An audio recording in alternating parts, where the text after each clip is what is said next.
Hi guys, I'm Dusan. I'm living now in Melbourne.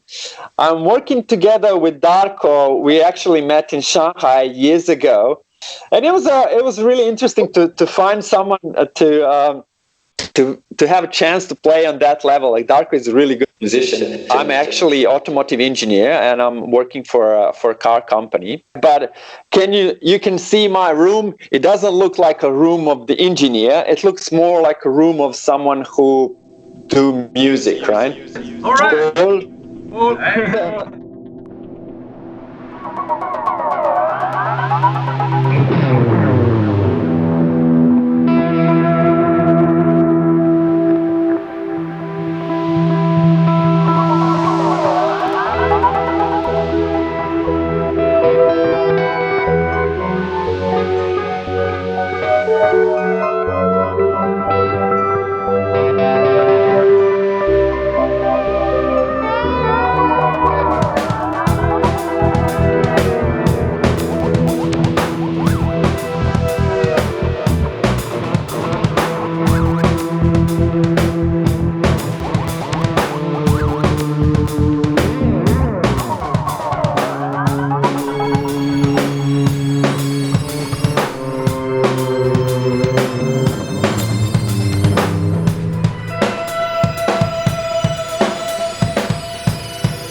Hello everyone, I'm David. Nice to see you all again.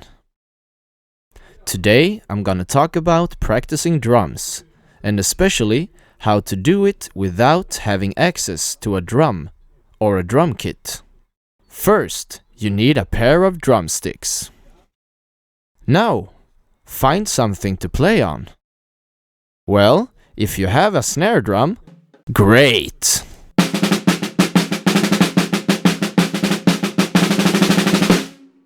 My second choice would be a practice pad. Use whatever you have laying around.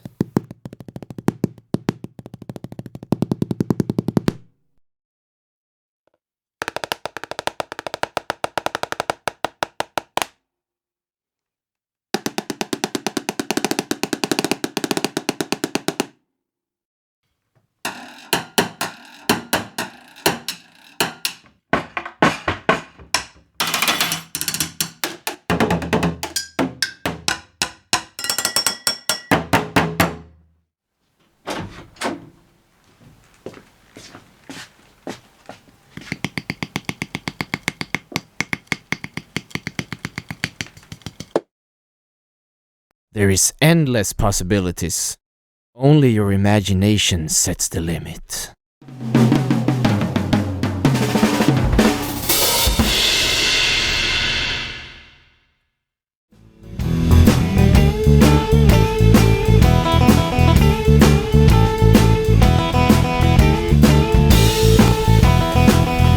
Mattis is a dog who loves potatoes.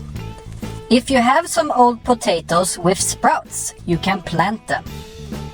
Cut the bigger ones in two to get more plants.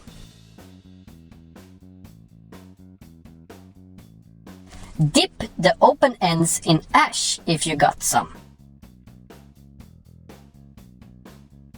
Plant them in some dirt.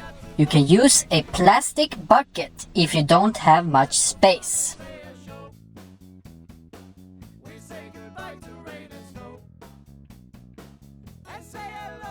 Now we wait till the late summer to see the result.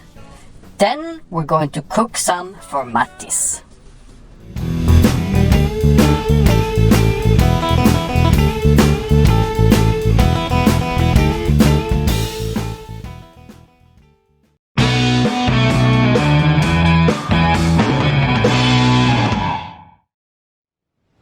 Yo, and welcome back to Bass Time with Eric. Here is a small part of my bass collection. These are some of the basses that I play and cherish. Today I would like to debunk some of the misconceptions that some people might have about bass guitars. One of the most common questions one might ask himself is, why would you need more than one bass? Don't they all sound the same? Nothing could be farther from the truth, as I'm going to show you today. Each bass has its own quirks and features that make them vastly different from each other. So, to start, here we have the Fender style basses. This model is called Jazz Bass, and this model is called Precision Bass. These Fender style basses are very versatile, but I would especially recommend them to bassists who are nearing their late 20s and perhaps accumulating some belly fat, like we all do. The Fender style basses have this nifty cutout for fat bellies. Next up, we have the Rickenbacker bass. This is of course the greatest model of any bass, as we all know. This model is particularly good if you've been out, maybe partying, having a few drinks the night before, and you're feeling a little bit tired at your gig. The Rickenbacker bass has this cavity around the treble pickup, which is perfect for hiding little pieces of candy, maybe some berries, whatever you want to give you that little energy boost during the gig. Here we have a 5-string bass.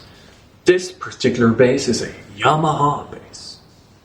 The 5-string bass is extra useful if you have a big gig coming up that you feel a little bit nervous for. Then it's the perfect time to use the 5-string bass. Because if you happen to break a string at the gig, you still have 4 left, so you're good. This is actually a very special bass. This is a no-string bass, but I wouldn't recommend it for beginners. It's only for very experienced bass players. So, now that we learned some facts about these basses, how do they sound? Well, they sound completely different. As a matter of fact, they're completely different animals.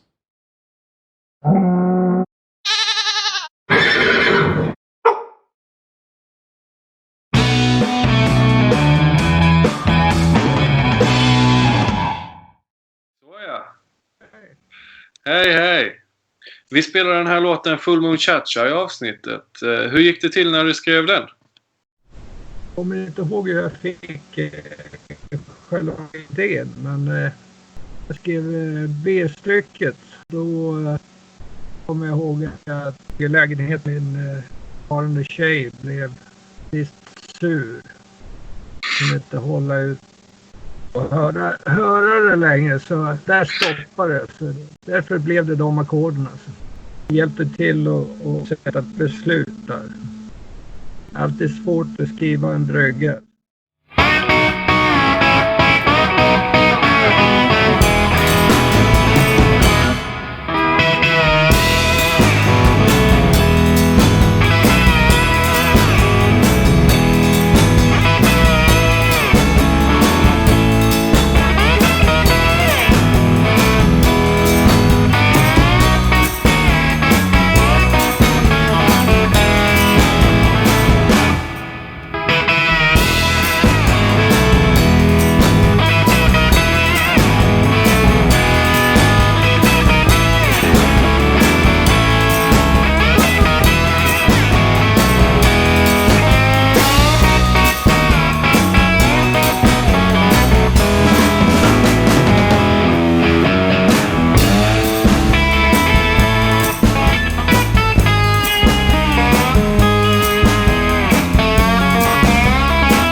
I have a proposition for you. We can listen to some songs together. First choice is David Bowie, who hired Stevie Ray Vaughan to play the guitar towards the end. Then we got the B-side on the famous Beatles single. I'm Down is a really rock and roll take. At last, good old Pistols.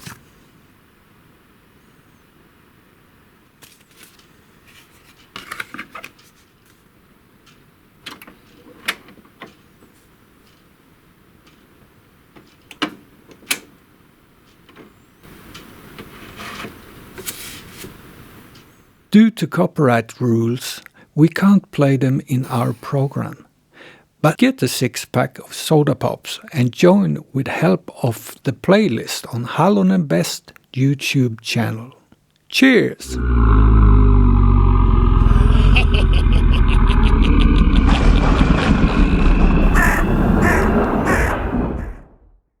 Hvad kommer der til at ske i næste uge? Vi får en rapport fra det nordlige Sverige. Her vil arrangørerne bag Halonen Blues fortælle om, hvordan festivalen kan gennemføres i år.